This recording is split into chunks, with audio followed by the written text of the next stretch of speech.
okugaba omusaayi. So mbadde ngezaako okukozesa mukisa guno okujjukiza bannaffe bonna bannayuganda bonna yonna gye bali naye okusingira ddala abakulembeze kati buno obubaka bugendera ebibiina by'obukulembeze byonna nga sibasosodde nga mwe muli n'aba NRM kuba nammwe omusaayi gwammwe guyamba bannayuganda ng'ogwaffe bwe guyinza obbayamba. So nammwe mugabe omusaayi kubanga tomanya munnange nawe oyinza okwesanga bwe tubeera mu ddwaliro tewaba kibiina kyonna, tewaba ddiini, tewaba jenda. So mwena bakunga mugabe omusaayi aba DP, aba FDC, aba PPP, aba ANT, aba UPC n'abalala mwena mugabe omusaayi baganda bange. Tukole ekintu eky'obunnayuganda, kino kye kikolwa eky'obunnayuganda ekisinga kuba oba okikoledde eggwanga tomanyi gwe kigenda kuyamba n'ekigenda kuyamba omuntu nga mwe muli ne mugandawo, mwe muli ne mukyalawo, mwe muli naawe kennyini. So let's do it for the nation. At least engeri gyeri Christmas season tukole ekintu ekitugatta ekiyamba buli omu. Omusaayi gwa muwozi wagumpasinga kukikinga ebintu ebitategeerekeka.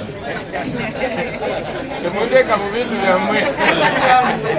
Naye abanange ffenna tugaba omusaayi. Wano omusaayi gwe nimukugaba omusawo yakangamba nti mbeera ngenda kusevinga abantu bana.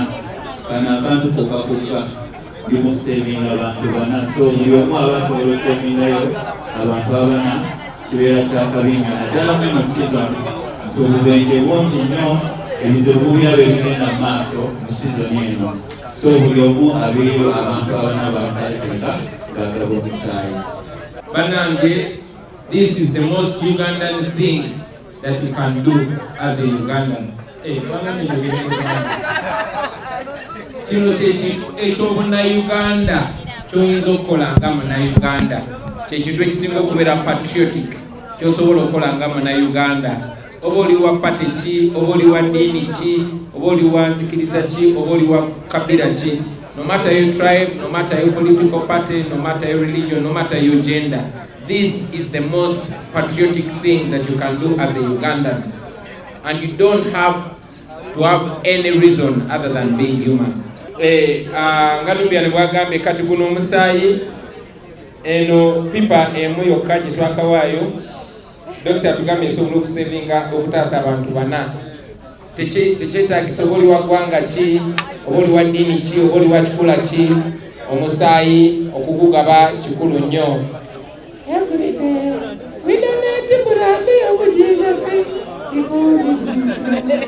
Era njagala kukubiriza bamemba ba National Unity Platform mwena gye muli eyo mu ggwanga lyonna mu bitundu by'eggwanga ebyenjawulo abakulembeze baffe tugenda bakubiriza bakole exercise eno mu bitundu byonna ku offices zaffe zonna bagabe omusaayi.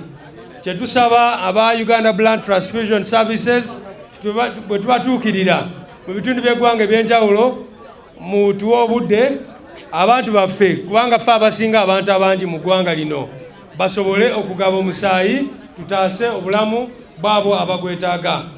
It is way easier for you when you have a patient that needs blood or if you need blood yourself in the hospital.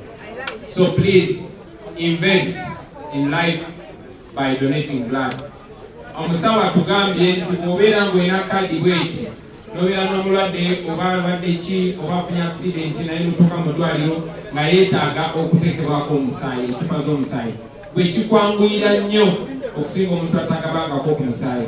So tubasaba mugabe omusaayi era njagala okujjukiza bannaffe bonna political parties ez'enjawulo banaye mubeeyo mugabe omusaayi at least tukoleyo ekintu ekirungi ffenna for this Christmas season. Aba NRM bakyalenjinga wadde sibamatira basomooza mugabe omusaayi baganda baffe aba FDC aba UPC aba party zonna aba FDC aba DP aba ANT aba JEMA mwenna tubakunga mugabe omusaayi baganda bange ekirungi nnyo ne communities endala zonna abaana bageto mu Bikole namwe basobole bibakolera plastic. Yeah, that's a little acapella dedicated to all of you friends that are donating blood. To all the young people out there in the country, wherever you are, please know it's important. Like Doctor said, blood is one thing that we share as humanity, as Ugandans. It could be your friend, it could be your enemy. could be your relative, it could be your neighbor, but at the end of the day, it's a Ugandan. So let us all be seen regardless of what you believe in, for as long as you believe in humanity. Let's do this. Let's donate blood. Let's share what we have. I've just been informed that I am over-blooded. I am blood-flooded. So many of you are like me, you have excess blood, and there's somebody that needs it desperately. So let's make it fashionable to share the most precious thing, and that is blood. Let us make it normal. Let's normalize it.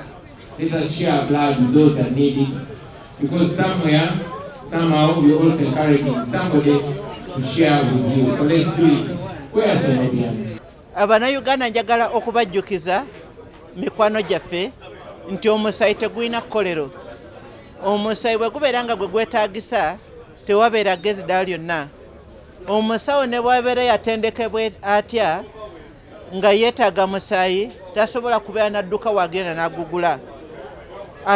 Walina kubeerawo omusaayi gwawo omulwadde, naye omusaayi guno gulina kugabibwa omuntu omulamu obulungi atalina kimuluma kyonna, atayimirizaawo obulamu obukuddagala. Bw'abeera mukyalo oba mwanyinaze alina kubeera nga tali lubuto, alina kubeera nga tayonsa mwana, era omukyalo oyo alina okubeera nga teyakonye kagere oba tali mu nsonga ez'ekikyala. Bw'abeera yakonya akagere walina kubeera nga wayiseewo ennaku nga 3 ng'avudde mu nsonga ezo.